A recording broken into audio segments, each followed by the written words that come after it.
성경대학 고린도전서반에 오신 모든 분들을 진심으로 환영하고 축복합니다. 한 주간 평안하셨나요? 지난 시간에는 고린도 교회의 두 번째 문제에 대해서 살펴보았습니다. 고린도 교회에는 세 가지 문제가 있었는데, 첫 번째 문제는 분쟁이죠. 두 번째는 음행이었습니다. 그리고 오늘은 고린도 교회의 세 번째 문제, 고발에 대해서 살펴보려고 합니다.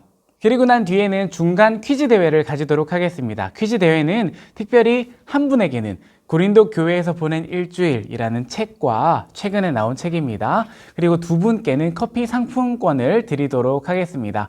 끝나고 할 테니까요. 오늘 끝까지 잘 참여해 주시면 감사하겠습니다. 이제 본격적으로 고린도 교회의 세 번째 문제인 고발에 대해 살펴보도록 하겠습니다. 쉽게 말하면 고린도전서 6장에는 그리스도인들 사이에 소송 문제를 다루고 있다고 할 수 있습니다. 1절에서 6절까지는 교인들 사이의 소송입니다. 1절에서 6절에는 소송 문제가 나오고 있는데, 특히 1절을 한번 읽어보도록 하겠습니다. 함께 읽겠습니다. 시작. 너희 중에 누가 다른 이와 더불어 다툼이 있는데 구태여 불의한 자들 앞에서 고발하고 성도 앞에서 하지 아니하느냐? 고린도전서 6장 1절 말씀입니다. 아멘. 바울은 고린도 교회의 교인들 사이에 다툼이 있다고 말합니다. 그런데 다툼에서 끝나지 않고 성도들끼리 싸우다가 법정에 고소를 해버린 겁니다. 여기서 주목해 보아야 할 점은 바울이 성도와 또 믿지 않는 사람, 비성도 간의 소송을 이야기하는 것이 아니라 성도와 성도 사이의 소송을 이야기하는 것입니다. 성도와 비그리스도인 사이에는 너무나 큰 갈등이 매일 찾아올 수 있죠. 신앙이 있는 사람끼리는 그런데 좀 달라야 되지 않겠습니까? 신앙이 있는 사람끼리 세상 법정에서 고소하면서 싸우는 것을 바울은 지금 지적하고 있는 것입니다. 이렇게 법정에 서서 재판을 받는 장소가 베마라는 곳이었습니다. 두 번째 강의에서 사진을 보여드릴 때 재판석이 있는 베마 한번 보여드린 적이 있습니다. 기억하시나요? 교인들 사이의 소송이 문제가 되는 이유에 대해서 바울은 구태여 불의한 자들 앞에서 고발하고 라고 이야기합니다. 여기서 말하는 불의한 자는 하나님을 믿지 않는 사람들입니다. 성도 사이에 갈등이 생기면 하나님의 말씀에 따라 치리를 해야 합니다. 그런데 오히려 그리스도인들이 불신자 앞에 가서 싸우는 모습을 보여주고 있는 상황입니다. 계속해서 2절에서는 불의한 자 앞에서 법정 투쟁을 하면 안 되는 이유를 설명합니다. 2절 말씀입니다. 함께 읽어보겠습니다. 시작. 성도가 세상을 판단할 것을 너희가 알지 못하느냐? 세상도 너희에게 판단을 받겠거든. 지극히 작은 일 판단하기를 감당하지 못하겠느냐? 고린도후서 6장 2절 말씀입니다. 아멘. 이 말씀이 그냥 흘려서 읽으면 잘 이해가 되지 않을 수 있습니다. 바울은 성도가 세상을 판단할 것을 이라고 말합니다. 성도는 이미 예수님을 믿는 사람들로서 하나님의 말씀으로 세상을 판단하고 하나님의 말씀으로 세상을 변화시켜야 할 존재들입니다. 그런데 오히려 세상에게 성도가 판단을 받는다면 그리스도인으로서 역할을 제대로 하지 못하고 있는 것입니다. 계속해서 3절에서는 우리가 천사를 판단할 것을 너희가 알지 못하느냐? 그러하거든 하물며 세상 일이랴. 고린도전서 6장 3절 말씀입니다. 하나님께서 이렇게 말씀하시는 이유가 무엇일까요? 천사를 판단한다는 것을 놓고 주석가들의 이견이 있기는 합니다만, 많은 주석가들이 천사 심판은 타락한 천사에 대한 심판을 말하고 있습니다. 조금 더 쉽게 말하면 성도는 영적인 세계를 바라보고 또 영적인 세계를 심판할 수 있는 사람들입니다. 물론 우리가 심판하고 구원을 하고 이렇게 할 수는 없지만 하나님 주신 말씀 토대로 이것이 진리구나 아니구나를 판단할 수 있는 사람들입니다. 그러니까 영적인 사람들이라는 거죠. 그런데 세상 일조차 해결하지 못하면 어떻게 하느냐 하는 의미가 바로 3절 말씀입니다. 바울은 4절에서 6절에 걸쳐서 계속해서 세상 사건이 있을 때 교회 안에서 판단할 사람이 그렇게 없느냐 라고 말하면서 형제간에 고발하는 고린도 교회의 모습을 신랄하게 비판합니다. 7절에서 8절은 각각 피해자와 가해자들에게 바울이 직접적으로 훈계하고 권면합니다. 법정에 섰다는 것은 피고인과 원고인이 있다는 말이고 누군가는 피해를 입었고 반대로 누군가는 가해를 했다는 것이 되기 때문입니다. 먼저 7절에서는 피해자에 대해서 하나님께서 말씀하십니다. 너희가 피차 고발함으로 너희 가운데 이미 뚜렷한 허물이 있나니 차라리 불의를 당하는 것이 낫지 아니하며 차라리 속는 것이 낫지 아니하냐. 고린도전서 6장 7절 말씀입니다. 아멘. 7절에 따르면 피해자는 같은 성도로부터 불의한 일을 당하고 속임을 당한 것입니다. 자세한 내용은 이어지는 9절에서 10절에 걸쳐서 불의한 악행 목록을 살펴보도록 하겠습니다. 그리스도인들은 불신자에 의해서 예수님의 이름 때문에 직접적인 손해를 볼 때가 있습니다. 그리고 예수님의 이름 때문에 간접적인 불의를 경험하기도 합니다. 불신자들에게 손해를 입는 게 당연할 수 있죠. 당연히 불신자들은 우리에게 손해를 입힐 수 있고 이게 당연하다고 생각하지만 성도들 사이에는 서로 손해를 입히고 이것을 인정하지도 않고 이런 모습들이 받아들이기 어려운 것입니다. 우리들도 그렇지 않습니까? 세상 사람들이 잘못하면 그러려니 하지만 당연히 그럴 수밖에 없다 이렇게 생각하지만 성도들이 믿는 사람들이 잘못하면 온갖 마음에 악한 마음들이 이렇게 몰려옵니다. 너무 미워집니다. 그렇게 우리도 똑같이 잘못을 범하는 사람을 미워하고 정죄하게 되는 것입니다. 고린도 교회 교인들은 이것이 커져서 세상 법정에까지 이르게 된 것입니다. 계속해서 8절에서는 가해자에 대해 말씀합니다. 8절을 함께 읽겠습니다. 시작. 너희는 불의를 행하고 속이는구나. 그는 너희 형제로다. 고린도전서 6장 8절 말씀. 아멘. 여기서 너희는 7절에서 말하는 너희와는 다릅니다. 8절에는 불의를 행하고 속이는 주체, 그러니까 가해자에 대해서 이야기합니다. 이 가해자가 정말 악한 이유는 성도는 피해를 당해도 보복하지 않을 것이라는 점을 이용하기 때문입니다. 형제의 순결한 마음을 침범하고 형제의 인내를 이용하는 악행을 저지르고 있는 것입니다. 이에 대해서 바울은 9절에서 아주 강도 높게 책망합니다. 어떻게 너희는 성도를 이용할 수 있냐? 이 9절 말씀을 함께 읽도록 하겠습니다. 시작. 불의한 자가 하나님의 나라를 유업으로 받지 못할 줄을 알지 못하느냐? 미혹을 받지 말라. 음행하는 자나 우상 숭배하는 자나 간음하는 자나 탐색하는 자나 남색하는 자나. 고린도전서 6장 9절 말씀입니다. 불의한 자는 세상 사람을 이야기한다고 말씀드렸습니다. 예수님의 은혜를 모르는 사람입니다. 그런 사람들은 하나님의 나라를 당연히 유업으로 받지 못하지요. 그런데 지금 이 말을 믿는 가해자에게 하는 겁니다. 믿는 사람. 이렇게 행동하는 것은 믿지 않는 세상 사람과 같다는 의미입니다. 그러면서 9절에서 11절까지는 악덕목이 등장합니다. 이것을 크게 5가지로 정리할 수 있습니다. 첫 번째는 성윤리 파괴입니다. 음행과 간음. 두 번째는 타인의 소유 약탈입니다. 탐욕, 도둑질. 그리고 세 번째는 타인의 인격 파괴입니다. 비방과 중상하는 사람들. 네 번째는 자기 향락, 술 취함이죠. 그리고 5번째는 하나님에 대한 적대 행위입니다. 우상 숭배라고 기록되어 있습니다. 피해자는 물건과 세상사에 손해를 입게 되지만 하나님 나라를 유업으로 받는 것에는 문제가 없죠. 그렇지만 가해자는 감각의 만족과 다른 사람에게 빼앗은 것으로 잘 먹고 잘 살지는 몰라도 결국 영적인 일과 하나님 나라를 잃어버리게 됩니다. 이것보다 안타깝고 치명적인 일이 있겠습니까? 바울이 오늘 권고를 통해서 진정 바라는 것은 악행자들이 악행에서 떠나는 것입니다. 멀리 떠나는 겁니다.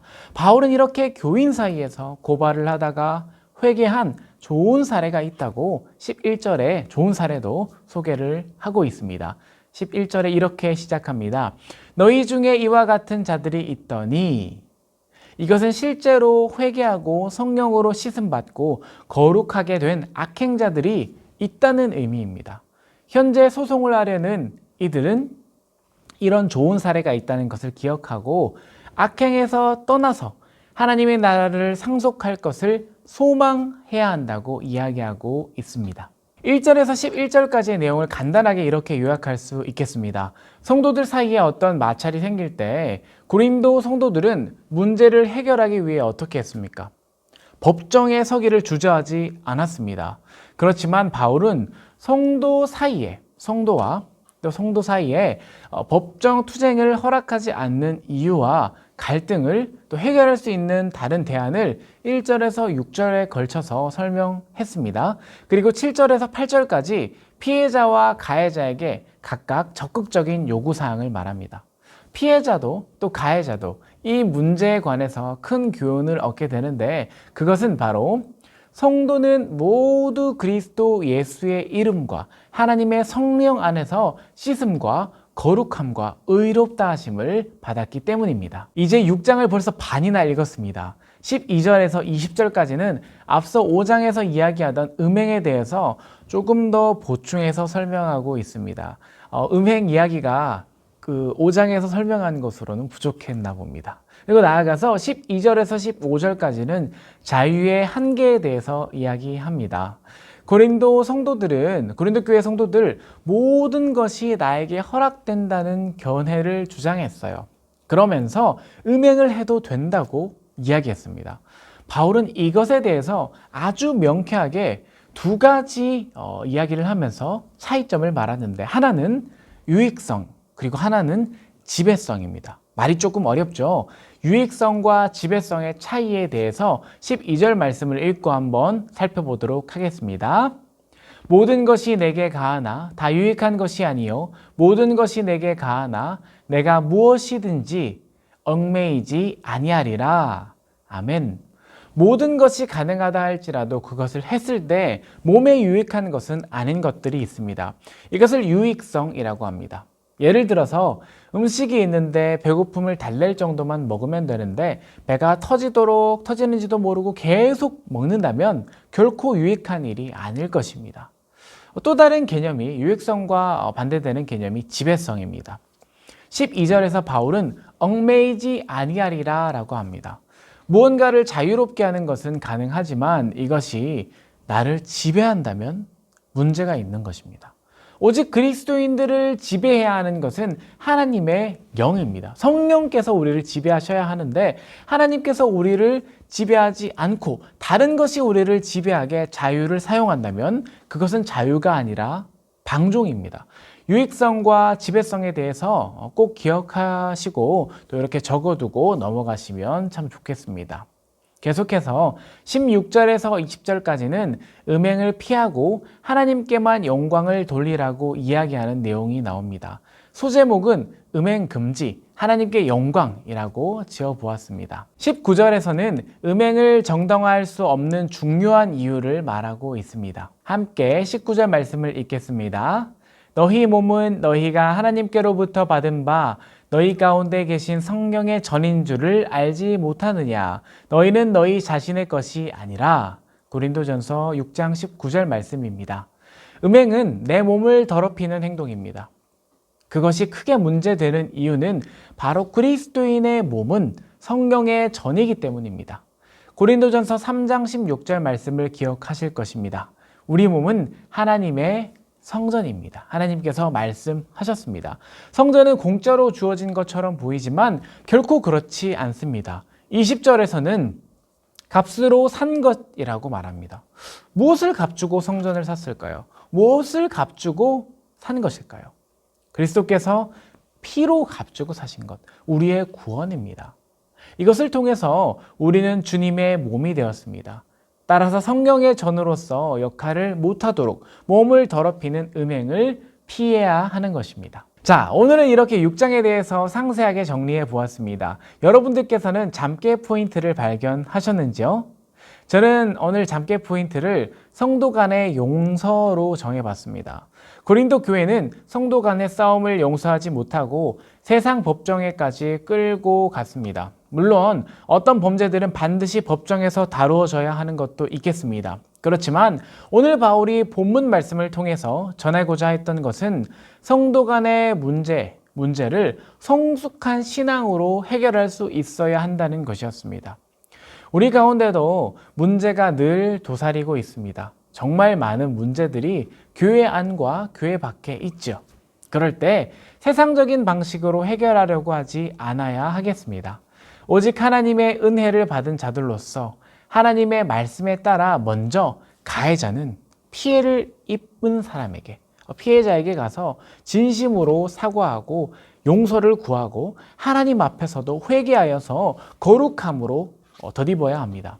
이러한 과정을 통해서 교회는 하나님 앞에 서로 하나로 빚어져 가도록 노력해야 할 것입니다. 자, 오늘 강의를 끝까지 들으신 분들과는 함께 중간 퀴즈 대회를 진행하도록 하겠습니다. 문제는 총 3문제로 구성이 됩니다. 답을 하시는 시간에 인터넷 환경에 따라서 이 답을 다시면 어떤 분은 빠르게, 느리게 이렇게 차이가 있으실 수 있죠. 그렇기 때문에 오늘은 먼저 정답을 다시는 분이 아니라 참여하신 모든 분 중에 정답을 맞추신 분들 중에서 추첨을 통해서 상품 보내드리도록 하겠습니다. 예를 들어서 3명이 답장을 하셨으면 그 중에 추첨을 해서 1명이 정답을 맞추신 분에게 상품을 보내드리도록 하겠습니다.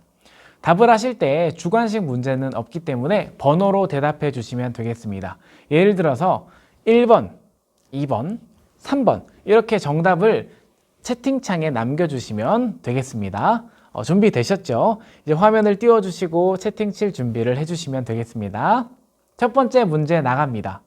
고린도 교회의 3가지 문제와 4가지 질문을 들고 에베소에 있는 바울을 찾아온 사람의 이름을 고르세요. 고난도입니다. 1번 스테파니, 브리스길라, 아굴라. 2번 스데바나, 버드나도, 아기고. 3번 스데바나, 버드나도, 아가이고. 4번 스데반, 야곱, 빌립보입니다. 자, 정답을 아시는 분들은 채팅창에 남겨주세요.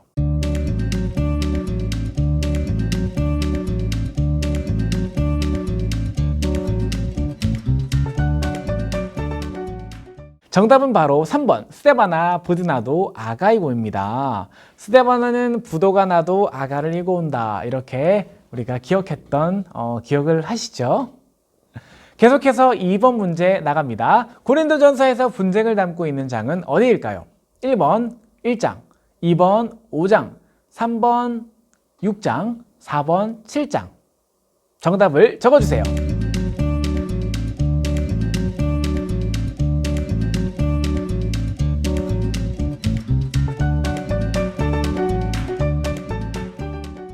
정답은 바로 1번이겠죠. 1장에서 4장은 분쟁을 다룬다고 말씀을 드렸습니다. 정답을 맞추신 분들 축하드립니다. 자, 마지막 문제입니다. 고린도전서 6장에서 주로 다루고 있는 내용을 고르세요. 1번 결혼, 2번 고발, 3번 음행, 4번 예배.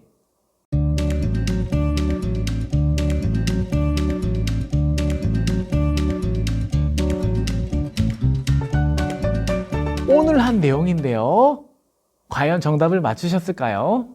자, 정답은 바로 고발이죠. 오늘 한 내용이니까 다 맞추셨으리라 생각합니다. 오늘 이렇게 강의를 이렇게 마무리하도록 하겠습니다.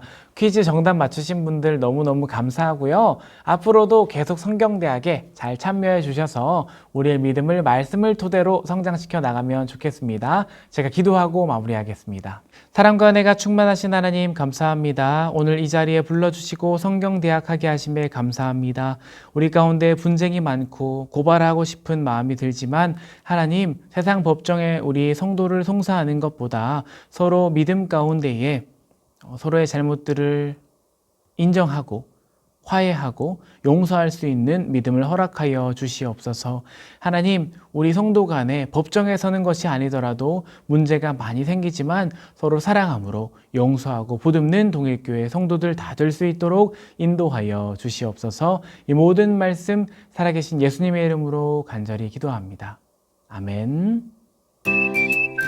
오늘도 함께 해주셔서 감사합니다. 다음 강의에서 뵙도록 하겠습니다.